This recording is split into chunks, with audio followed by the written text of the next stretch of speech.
चलिए अपन स्टार्ट कर रहे थे Faraday's first law of electrolysis.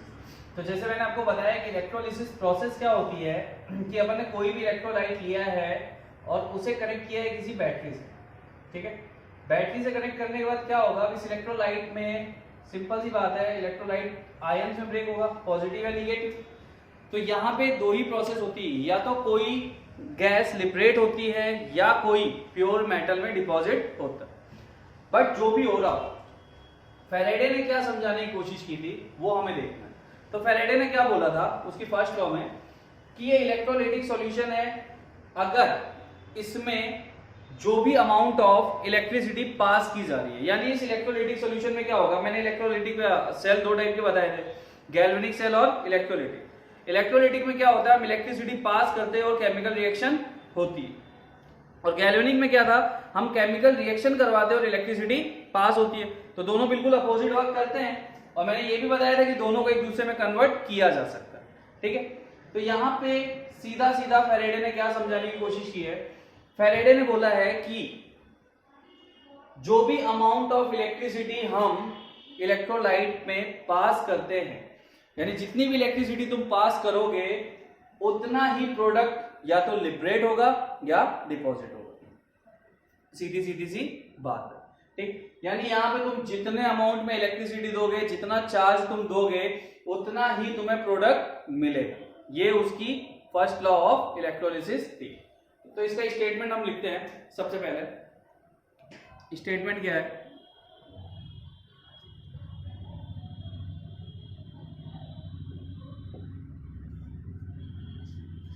दो second,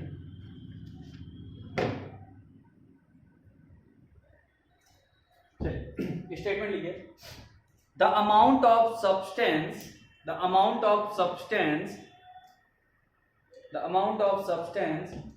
deposited or liberated, the amount of substance deposited or liberated at any electrode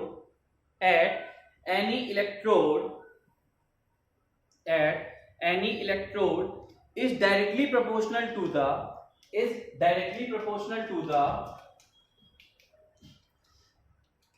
amount of electricity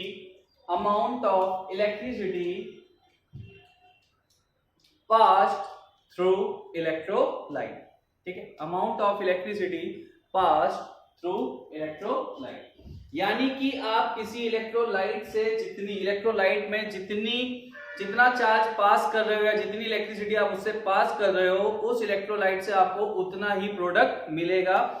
ये सबसे पहले बोलना चाहा था फैराडे ने अपनी first law. For example, suppose मेरे पास ये कोई इलेक्ट्रोलाइट है, ठीक है। तो मैंने बताया इसमें दो ही केस होगा, या तो कोई गैस लिबरेट हो रही होगी या फिर कोई सब्सटेंस डिपॉजिट होगा। तो फैराडे ने क्या समझाने की कोशिश की, फैराडे ने बोलने की कोशिश की that amount of substance deposited और लिबरेटेड, यानी चाहे वो डिपॉजिट हो रहा हो सब्सटेंस या लिबरेट हो रहा हो, उसका जो भी अमाउंट है वो डायरेक्टली प्रोपोर्शनल होगा चार्ज और अमाउंट ऑफ इलेक्ट्रिसिटी। अब अगर चार्ज की बात करूं तो चार्ज हमने पहले भी देखा है, Q is equal to charge, इसको हम इंडिकेट करते हैं NF से।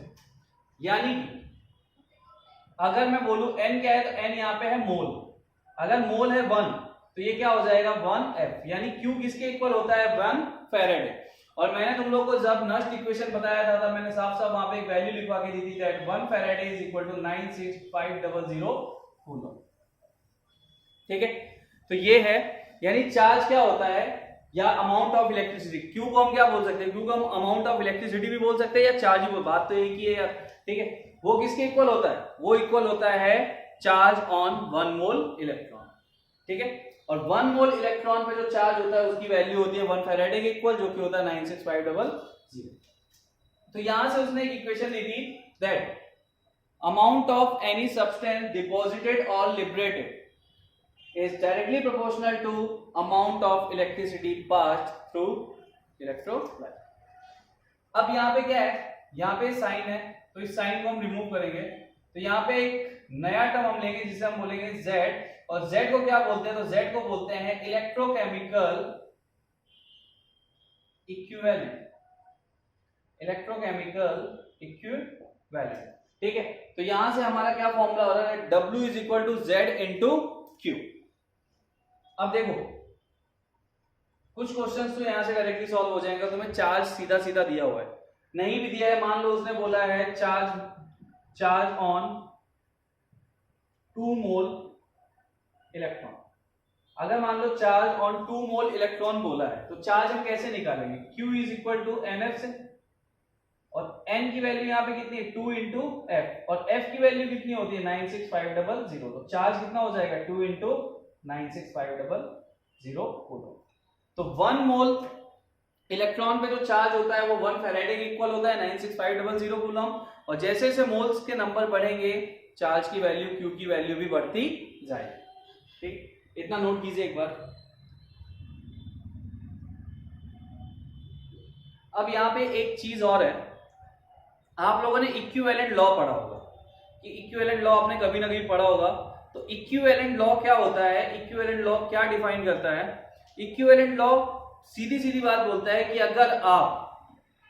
अगर आप किसी इलेक्ट्रोलाइट से या किसी भी सॉल्यूशन से 1 इक्विवेलेंट इलेक्ट्रॉन पास करो, ठीक है, कितने 1 इक्विवेलेंट इलेक्ट्रॉन पास करो, तो उससे जो अमाउंट प्रोड्यूस होगा वो भी 1 इक्विवेलेंट ही होगा। इसे हम नाम देते हैं इक्विवेलेंट लॉ। तो इक्विवेलेंट लॉ आप लोग ध्यान में रखना, और लगे तो साइड में लिख लेना। यानी किसी भी सॉल्यूशन से अगर आप 1 इक्विवेलेंट चार्ज पास करोगे तो उसका अमाउंट 1 इक्विवेलेंट ही प्रोड्यूस होगा, इसे हम बोलते हैं इक्विवेलेंट लॉ।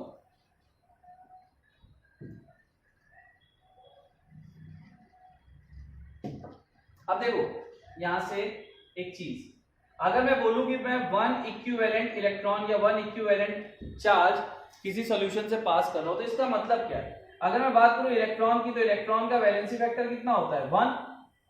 तो इस बात का सीधा सीधा मतलब है कि मैं बोलना चाह रहा हूं कि मैं 1 मोल इलेक्ट्रॉन पास कर रहा हूं।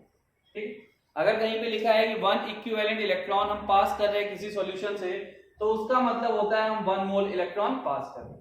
और 1 मोल इलेक्ट्रॉन अगर पास किया तो वो किसके इक्वल होता है 1 फैराडे, और 1 फैराडे की वैल्यू होती है 96500 कूलम।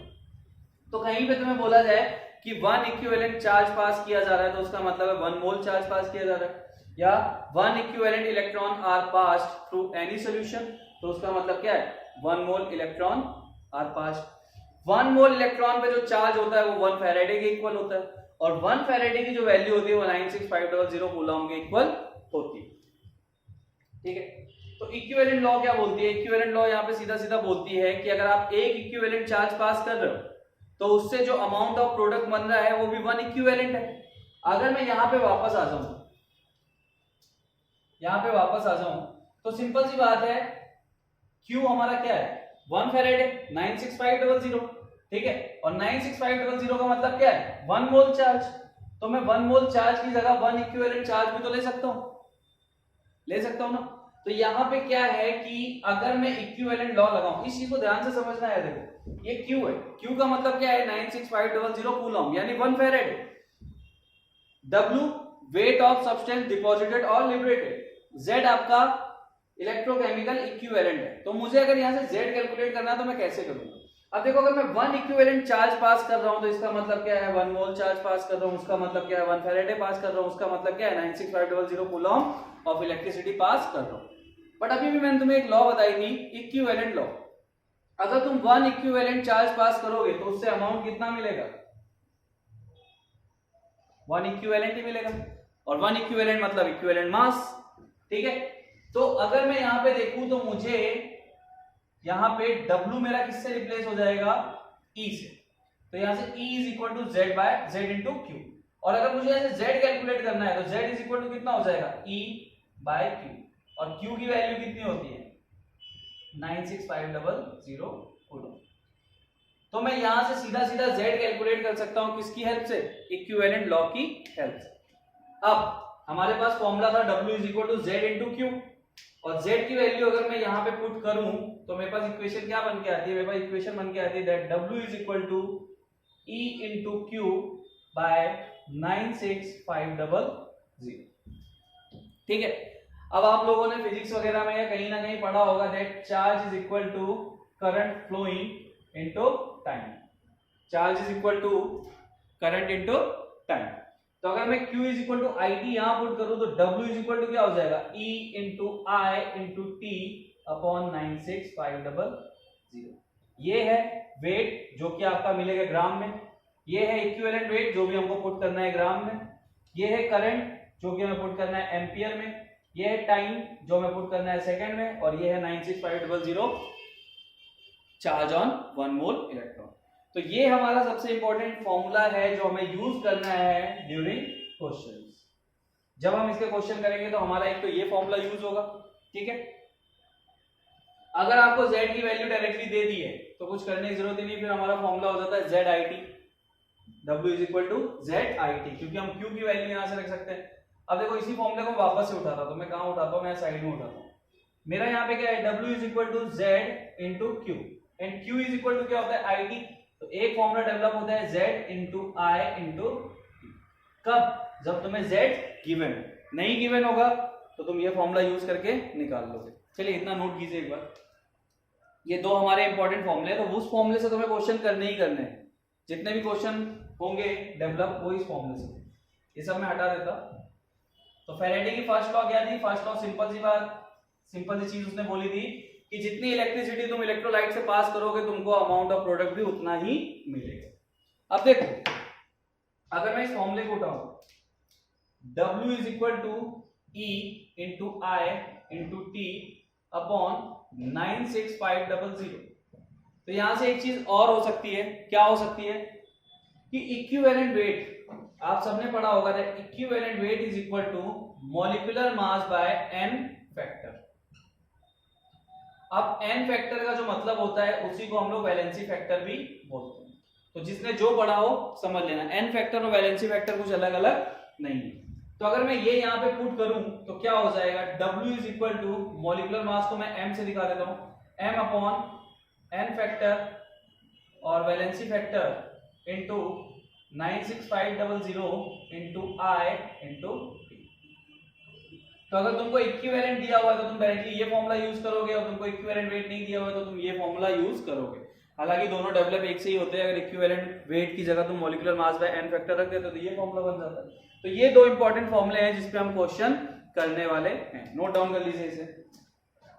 और सिंपल सी बात है, लॉ का तो क्लियर है, जितनी इलेक्ट्रिसिटी तुम इलेक्ट्रोलाइट से पास करोगे उतना ही तुम्हें अमाउंट ऑफ प्रोडक्ट मिलेगा, सीधा सीधा, ज्यादा कुछ सोचने की जरूरत ही नहीं।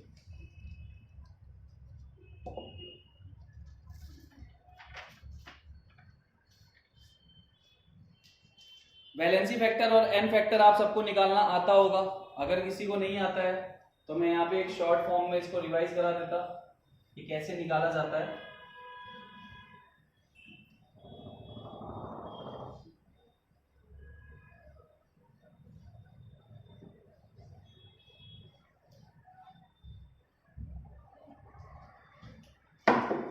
देखो अगर हमें निकालना है वैलेंसी फैक्टर और n फैक्टर तो हम किसके लिए निकाल सकते हैं, acid, base, metal, salt, ions, इन सब के लिए निकाल सकते हैं। तो एसिड के लिए क्या हो जाता है, एसिड के लिए हम निकालते हैं बेसिसिटी। एसिड के लिए हमें पता होनी चाहिए basicity. Basicity is defined as number of H plus ion present in acid. Base के लिए हमारे पास होनी चाहिए acidity. Acidity is defined as number of OH minus ion present in base, यानी जितने OH माइनस होंगे। मेटल, मेटल के लिए हो जाती है वैलेंसी, जो उसकी वैलेंसी। सॉल्ट, सॉल्ट के लिए हो जाती है चार्ज ऑन आइदर कैटायन और एनायन।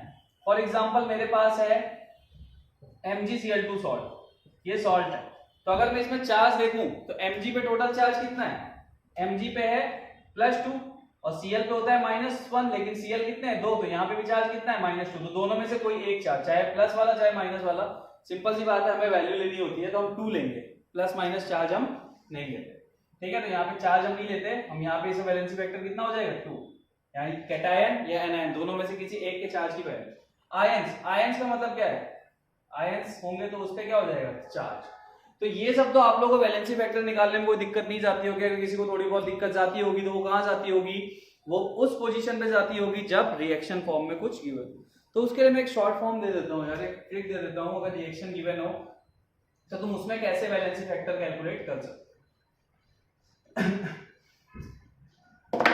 सपोज तुम्हारे पास कोई भी रिएक्शन है, मान लेते हैं 2A plus 3B plus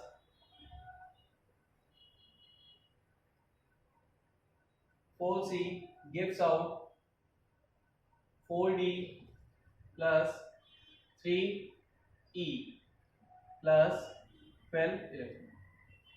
suppose हमारे पास कोई एक रिएक्शन है जिसको हमने बैलेंस किया और उसमें बैलेंस करने के बाद फाइनली हमें ये चार्ज मिल रहा है।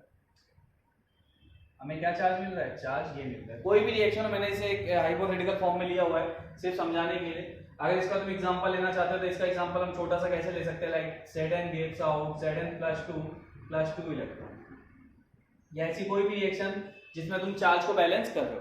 तो इसमें एक सिंपल सी ट्रिक क्या होती है, अगर मुझे A का, B का, C का, D का, E का, अगर मुझे इनके वैलेंसी फैक्टर निकालना है तो मैं सिंपल सी ट्रिक क्या निकालूंगा, that valency factor is equal to total electron balanced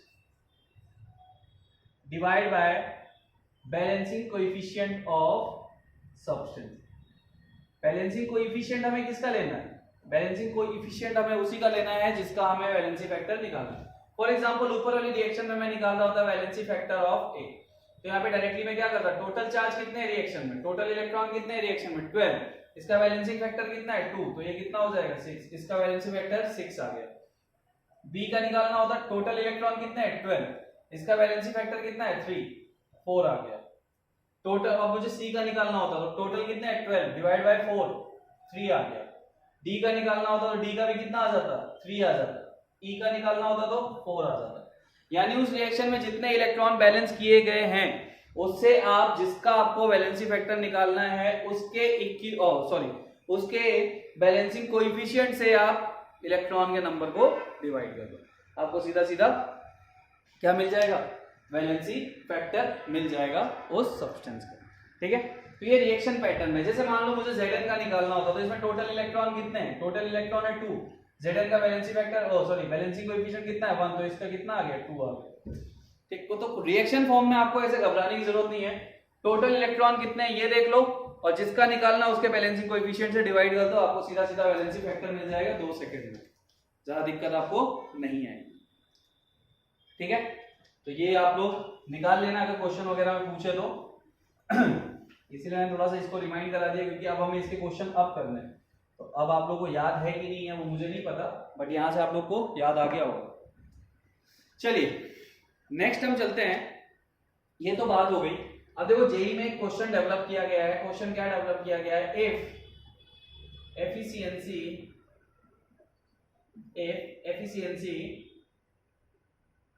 of cell is given, जिसको अपन इंडिकेट कर रहे हैं नेटा से। अगर हमें सेल की एफिशिएंसी दी गई है, सेल का अगर हमें एफिशिएंसी दिया गया है तो हम कैसे कैलकुलेट करेंगे, तो देखो इसे हम परसेंटेज में कैलकुलेट करते हैं, दैट परसेंटेज नेटा is equal to W observe upon W theoretical into 100, ये हमारा फॉर्मूला होता है। और W ऑब्जर्व जो अभी हमने फर्स्ट लॉ ऑफ फैराडे में देखा था वो हमारा फॉर्मूला होता है, यानी W ऑब्जर्व हम वहां से निकालते हैं और थ्योरेटिकल तुम्हें क्वेश्चन देता है। तो W observed is equal to क्या हो जाएगा, E into I into T upon 96500। ठीक है, बट W ऑब्जर्व निकालने के साथ साथ तुम्हें इसे इसमें एक टर्म का मल्टीप्लाई करना पड़ेगा जिसे हम बोलेंगे नीटा। ठीक है, तो ये याद रखना कि W ऑब्जर्व अगर तुम्हें निकालना है तो तुम्हें यहाँ पे इस टर्म से मल्टीप्लाई करना पड़ेगा। क्यों करना पड़ेगा, सपोज अगर सेल की एफिशिएंसी हमें 100% गिवन है तो उस केस में नीटा तो क्या हो जाएगा 1 हो जाएगा। तो यहाँ पे रखो या ना रखो, यानी जितने फॉर्मूले अभी तक हमने देखे उसमें हमने सेल की एफिशिएंसी कितनी मानी है 100%, बट क्वेश्चन सपोज 100% नहीं दे रहा, क्वेश्चन आपको बोल रहा है कि सेल की एफिशिएंसी कितनी है 70% है, तब तो आप 0.7 तो पुट करोगे ना, तो आप इसको नेग्लेक्ट नहीं कर सकते। अगर आपने इसको नेग्लेक्ट कर दिया तो आपका डब्ल्यू ऑब्जर्व गलत हो जाएगा। तो अगर इस टाइप के क्वेश्चन आते हैं जहां पे आपको एफिशिएंसी के बारे में पूछा जाता है, जनरली ऐसा जेई ने अभी तक 1-2 क्वेश्चन इससे पूछा है, और मैं मतलब इस पे तो क्वेश्चन है, आप लोग उठा के जेई के प्रीवियस पेपर देख लेना, नीटा पे क्वेश्चन है, ठीक है। तो ये याद रखना कि अगर उसने एफिशिएंसी दे दी 70% है, 80% है, 60% है, तब आपको वैल्यू पुट करनी पड़ेगी, बट 100% है तो आपको कुछ नहीं करना पड़ेगा, आप नीटा को यहां से गायब कर सकते हो। तो डब्ल्यू ऑब्जर्व करने के लिए अगर आपको सेल की एफिशिएंसी अलग से दी गई है तो आप इस फॉर्मूले में इसका मल्टीप्लाई करोगे,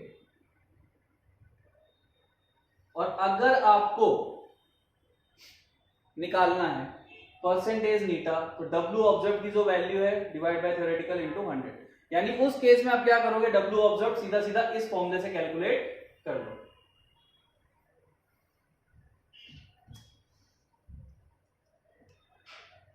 तो ये एक इंपॉर्टेंट फॉर्मूला था जिसपे क्वेश्चन होते हैं, ठीक है। तो ये थी हमारी Faraday's first law of electrolysis. Short form में जितनी इलेक्ट्रिसिटी हम पास करेंगे उतना अमाउंट ऑफ प्रोडक्ट हमें मिलेगा। अब चलते हैं हम फैराडेज की सेकेंड लॉ की तरफ।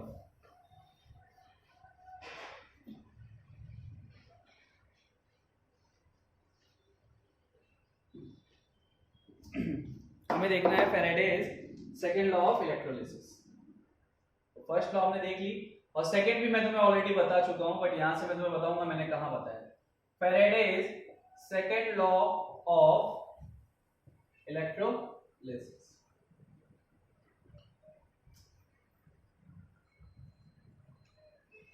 Faraday's second law of electrolysis क्या बोलता है, पहले मैं एक्सप्लेन कर देता हूं। देखो, अगर तुमसे कोई बोले कि तुम 2-3 इलेक्ट्रोलाइट सीरीज में कनेक्टेड है, तो उसका मतलब क्या होता है। सपोज मैंने यहां पे ले लिया CuSO4, दूसरा मैंने ले लिया AgNO3, थर्ड मैंने ले लिया FeSO4। अब ये 3 इलेक्ट्रोलाइट अगर मुझे बोला जा रहा है कि सीरीज में कनेक्टेड है, तो इसका मतलब क्या है, एक इलेक्ट्रोड इधर है, ठीक है, और एक इलेक्ट्रोड इधर, इसमें से एक एनोड होगा एक कैथोड होगा।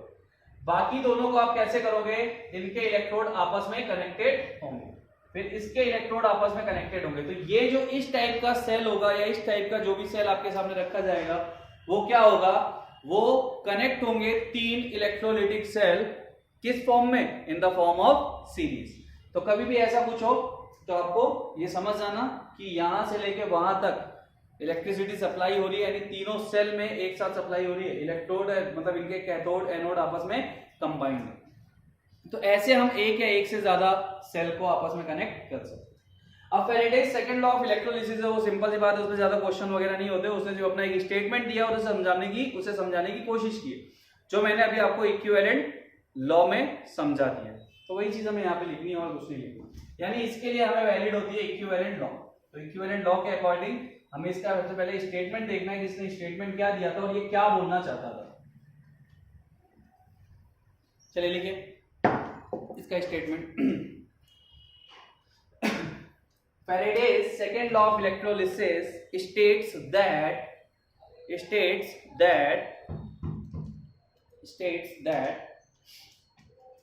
when same quantity of electricity is passed, अब देखो तीनों सीरीज में था, तो जो भी इलेक्ट्रिसिटी पास की जा रही होगी वो तीनों को ही पास की जा रही होगी। ऐसा तो नहीं फर्स्ट वाला कॉर्नर पे तो उसको ज्यादा इलेक्ट्रिसिटी मिल गई, लास्ट वाले को मिली नहीं रही, ऐसा नहीं है ना। चलिए, when same quantity of electricity is passed through different electrolytic solutions,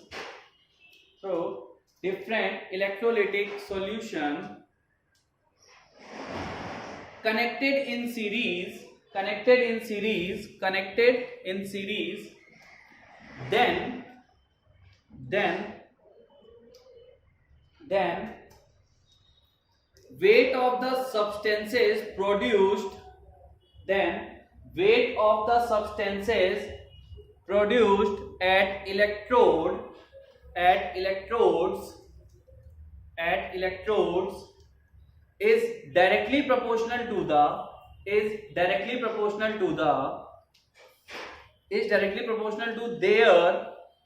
their equivalent weight।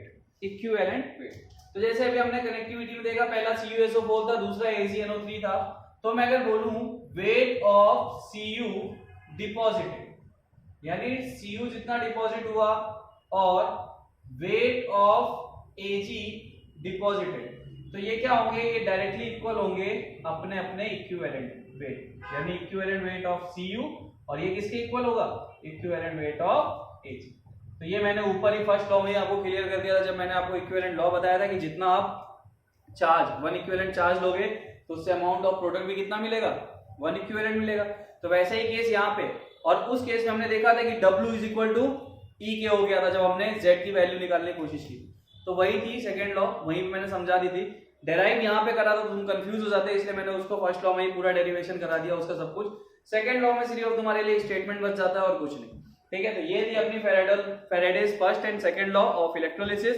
आपका चैप्टर कंप्लीट हो चुका है, ठीक, यानी कि अब हमारे पास कुछ भी नहीं है न्यूमेरिकल पैटर्न में, जो भी था हमारे पास यही था। फैराडे पे हम कल क्वेश्चन कर लेंगे 2-4, जो भी आज हमें करने थे, हमने आयनिक प्रोडक्ट वगैरह ये सब, जो जेई का मेरा पैटर्न चेंज होता है वो भी मैंने बता दिया, क्या क्या चीजें और पूछी जा सकती हैं। तो अब हमारा इलेक्ट्रोकेमिस्ट्री पूरी तरह से कंप्लीट हो चुका है। एक लेक्चर कल की डेट में आपका ये चैप्टर पूरी तरह से खत्म हो जाएगा जब मैं आपको थ्योरेटिकल चीजें बता दूंगा, ठीक है। इलेक्ट्रोलिसिस, कुछ सब्सटेंसेस के इलेक्ट्रोलिसिस और कुछ कमर्शियल सेल्स के बारे में आप बताना है, इससे ज्यादा चैप्टर कुछ भी कंटेन नहीं करता। चलिए।